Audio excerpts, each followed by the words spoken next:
야, 여러분 반갑습니다. 어원입니다.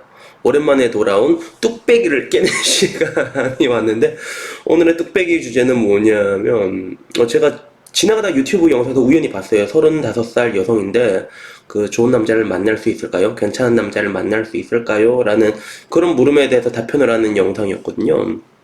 물론 그 영상을 봤을 때 사실 뭐라고 해야 될까? 유튜브라는 거 원래 그렇잖아. 듣고 싶은 얘기를 해줘야 된단 말이야. 그래서 듣고 싶은 얘기나 아니면 원론적인 얘기를 적당히 섞어가지고 이렇게 얘기를 해줬는데, 아무래도 이게 남자 입장이랑 여자 입장이랑 답변하는 게 좀 달라요, 스타일이.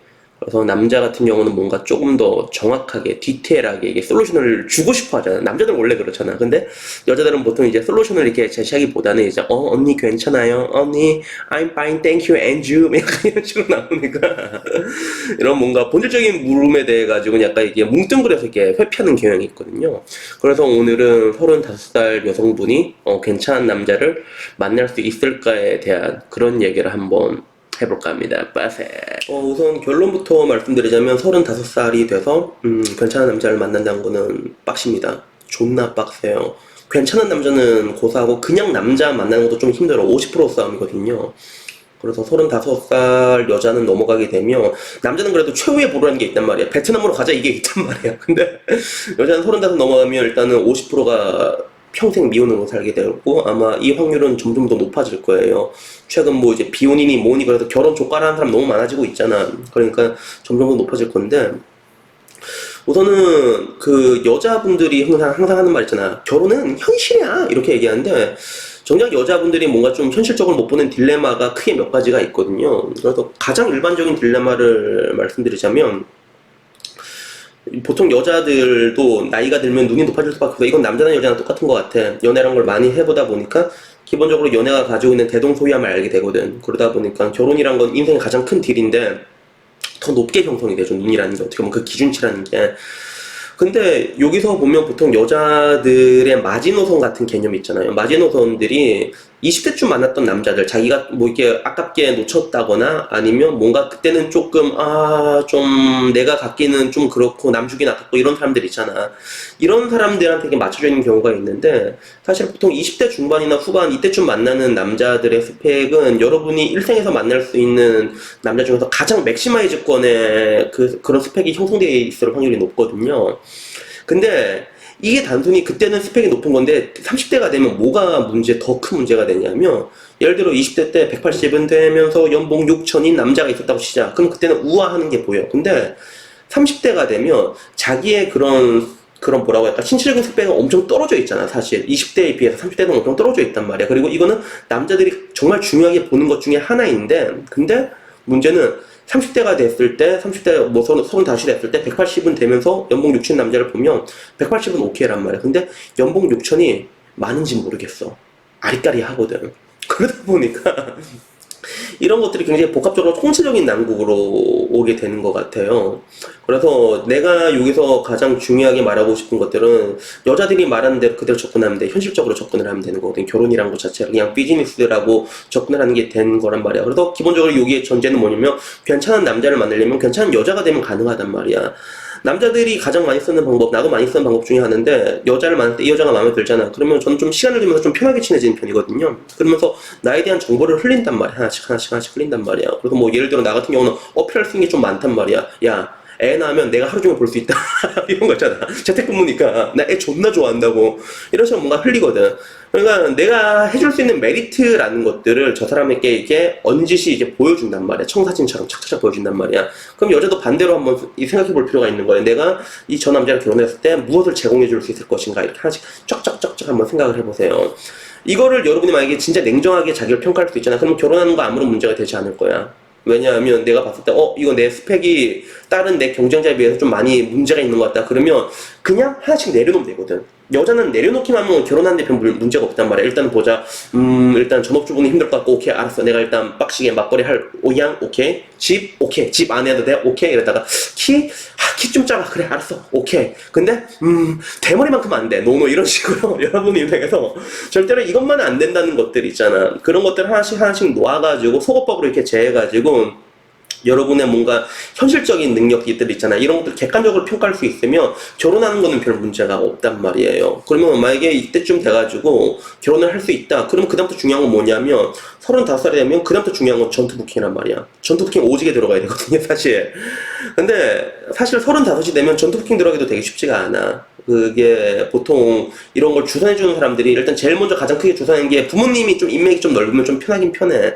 근데 부모님도 이게 땡겨오기가 쉽지가 않단 말이야. 여자 나이가 35이 되면 땡겨오기가 쉽지가 않아요. 근데 그것뿐만이 아니라 이게 인적인 인프라를 전부 다 풀 가동을 해야 되는데 보통 35대면 있던 친구들마저 끊기거든. 그래서 차라리 친구들이 뭐 여러분 오랫동안 봐왔고 여러분 되게 괜찮다고 생각하면 어떻게든 이 사람 만나봐라 이렇게 데리고 올 수가 있는데 보통 35대면 있는 인맥도 끊긴단 말이야. 새로운 사람 만나기, 난 항상 새로운 사람 만나라 하는데 만나긴커녕 있는 것도 끊기는 나이거든. 그러니까 전투 부킹하기가 쉽지가 않아. 그렇다고 해서 뭐 이제 듀오 이런 데 가서 전투 부킹을 하려고 하기에는 돈도 엄청 깨지지. 거기 뭐 한 번 만나면 한 17만원씩 들어가나? 근데 듀오도 보면 그 약간 부동산이나 중고차 매장처럼 허위 매물이 좀 많다고 하더라고요. 사람들 만나게 하는데 알바처럼, 알바 대행처럼 그냥 만나주는 척만 하고 그런 게 되게 이렇게, 그런 게 되게 있대. 그러니까 이런 것들이 있어서 되게 쉽지가 않다는 것들이지. 근데 여기서 가장 큰 문제는 뭐냐면 그거예요. 여러분들이 진짜 여러분의 가진 것들 냉정하게 보고 소고법으로 제거를 했어. 그렇게 해서 만약에 만난다고 했는데 또 그게 의미가 없는 경우가 되게 많거든. 이쯤 되면 뭐 그러겠죠. 댓글로 분명히 그럴 거야. 당신은 사랑을 모르는 불쌍한 남자군요. 이러거든. 나 사랑을 모르는 게 아니라 이게 가장 일반적인, 현실적인 그런 문제들이거든요. 이런 것들 때문에 여러분들도 알고 있을 거예요. 옛날에는 소개팅이나 이런 거 받는 게 어렵지가 않았는데 지금은 굉장히 힘들다는 걸 느끼고 있잖아. 체감이 올 거란 말이야. 이런 문제들 때문에 오게 되거든요. 그리고 그런 사람을 봐도 눈에 차지도 않는 것 같고 가장 열받는 건 왜 이런 남자를 소개시켜줬나라는 거 우라통이 터지는데 근데 보통 소개팅이라는 건 또 이렇게 서로 이 정도면 매칭이 되겠다 싶을 때 매칭을 해주거든요. 그래서 이게 사람을 누군가를 소개시켜줄 때는 서로 귀신같이 이게 딱 본단 말이야. 중립자 입장에서 얘랑 이 정도면 되겠다 싶은 사람들이 이렇게 붙여준단 말이야. 물론 약간 누가 조금 아깝겠네 이런 경우도 있겠지만 진짜 얼토당토 않는 사람들을 붙여주진 않거든요. 그러니까 여러분이 생각했을 때 왜 저런 얼토당토한 사람을 소개시켜주지? 라는 이런 걸 계속 느끼잖아. 그러면 그거는 그게 지금 여러분의 그 현 레벨로라는 것들이에요. 그래서 그런 걸 우리가 좀 이렇게 냉정하게 이렇게 볼 필요는 있는 것들이거든요. 그래서 그런 것들을 보고 그렇게 어떻게든 힘겹게 만나서 서로 마음에 드는 사람이 만났다. 그래도 여기 또 문제가 있는 게 또 만나면 또 이게 1년, 2년 정도 만나봐야 될 거 아니야. 그럼 벌써 36, 37이 된단 말이야. 근데 36, 37이 된다 했을 때 보통 또 그 나이 때 되면 사실 그래. 좀 약간 남자도 그렇고 여자도 그렇고 30대 중반 넘어가면 어디 한 군데 좀 썩어 문드러져 있거든. 한이 많아가지고 한이 많고 그리고 어디가 한 군데 나사가 빠져나 그런 경우가 되게 많아요 사실. 근데 그런 사람들 중에서도 뭔가 젊었을 때는 비혼이니 뭐니 했던 사람들 맞아도 막 30대 후반 이렇게 되잖아. 중반 넘어가고 그러잖아. 그러면 결혼 졸라 하려고 하거든요 진짜. 그래 나 비혼주의자 비혼 이때까지 내 비혼주의자 내 진짜 많이 봤는데 나이 들어갖고 사람 만나자 그러면 어떻게든 결혼하려고 하더라. 근데 그런 식으로 서두르잖아. 그렇게 되면 또 어떻게 되겠어? 서로 자기 있는 모습을 그대로 내추럴하게 보여줄 것 같아요? 안 그렇단 말이야. 서로 탄 때리려고 한단 말이야. 어떻게든 이 사람들 마음에 들려고 하고 그런단 말이야. 그렇게 해서 결혼해갖고 파국된 사람들 난 진짜 여럿 알고 있거든요.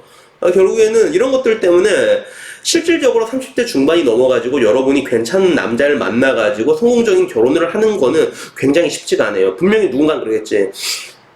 사랑을 믿지 못하는 불쌍한 남자 이런 건데 나는 진짜 제일 내가 봤을 때 가장 열받는 게 보통 이런 식으로 간간히 올라와요. 30대 중반 넘어가지고 뭔가 불안해가지고 괜찮은 남자 만날 수 있을까요? 이렇게 올라오면 거기에 꼭 올라온 댓글이 뭐냐면 언니 괜찮아요. 제가 38에 지금 40살인 우리 의사 남편 만나서 결혼했어요. 이렇게 댓글 단 애들이 있거든.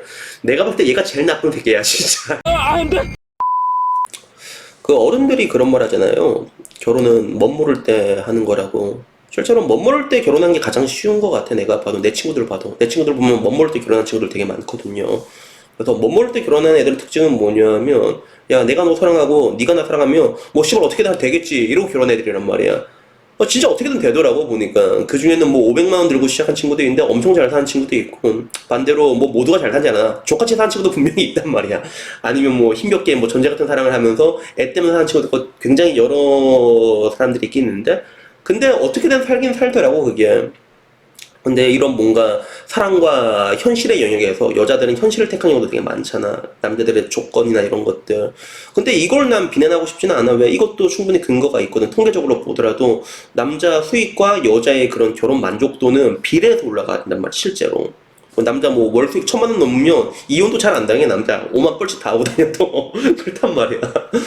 그런 것들이 있다 보니까 어떻게 보면 이런 사람들이 35까지 오게 될 확률이 더 높죠. 진짜 멋 모르고 그냥 사랑 안에 올인할 수 있는 여자면 그전에 어떻게든 뭐 결혼을 했을 거야. 근데 이까지 오게 되면 아까 말한 것처럼 현실적인 그런 태클 탔으면 주어진 상황에서 자기조차도 현실적으로 분석할 수 있지 않아야 될까? 전 그게 필요하거든요. 지금 와서 사랑은 모르는 불쌍한 남자, 백 맡은 남자는 언젠가 올 거예요. 뭐 이런 식으로 생각해서는 아무것도 득될 게 없거든요. 물론 뭐 10,000명 중에 한두 명 얻어 걸리게 하겠지만 그건 뭐 그 정도의 희박한 확률이고. 그래서 그냥 그런 것 같아. 30대 중반이 되면 사람들이 좀 뭔가 인생에 대해서 못마땅함이 좀 늘어나게 되는 사람들이 좀 많거든요. 그러다 보니까 이런 못마땅함, 뭐 여러 가지 불안감 같은 게 오게 되겠죠. 혼자 살긴 좀 빡칠 것 같고 두렵고 그런 것들은 뭐 복합적으로 오다 보니까 그런 것들을 해소하기 위해서 결혼이라는 걸 찾는 사람들이 되게 많은데 근데 안타깝게도 이런 사람들끼리 만나가지고 서로 불완전한 자기의 모습을 이렇게 핥아주긴 쉽지 않단 말이에요. 왜? 이런 사람들 같은 경우, 이런 여자 같은 경우는 싫든 좋든 내가 일전에 말한 것처럼 결혼이라는 거는 디테일이 되게 중요한데 남자의 디테일을 따질 수가 없단 말이야. 왜? 일단 가장 중요한 걸 일단 능력부터 봐야 되거든. 이런 걸 봐야 된단 말이야. 디테일을 볼 여유가 없단 말이에요.